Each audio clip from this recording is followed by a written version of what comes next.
Jose Barra Gonzalez Jr. Hi, I'm Gab de la Cuesta.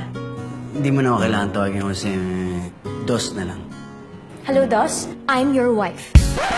Si Mr. and si Miss. Legal nga talaga to. Misis nga talaga kita. Kaya kailangan maghiwalay na tayo. Grabe naman, hiwalay agad. Ang bilis naman. Paano kung gusto ko nakasal tayong dalawa?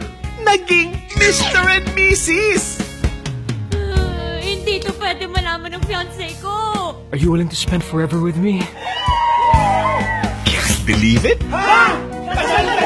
Hoy, Jose Ibarra, hindi ginagawa ang birong pagpapakasal, ha? Can't take it? Paano? Sasabihin mo ba to kay Jason? Pag may solusyon na.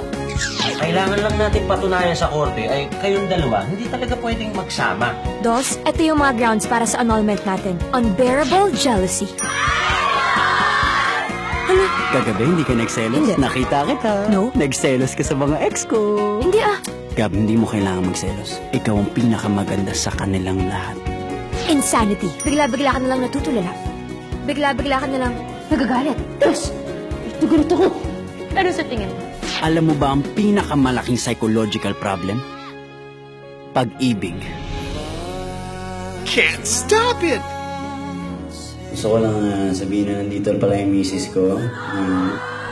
Kaso maghihiwalay na rin kami. Can't deny it anymore. Kailangan ko kasing gawin to. Ayoko na. Tignan mo nga yung itsura mo. Ang desperada mo. Minahal ka na ba? Nagmahal ka na ba? Papa to, parang mahirap na eh. Mahirap ang mahulog o mahirap umalis? This summer, Star Cinema proudly presents the country's premier love team, Catherine Bernardo and Daniel Padilla. Sa totoo lang, nakakatakot magmahal. Pero nung nakilala kita, na-realize ko na mas nakakatakot pag pinili mong hindi magmahal.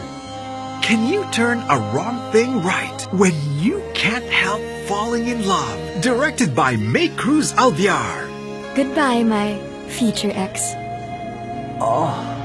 April 15, 2017 in cinemas.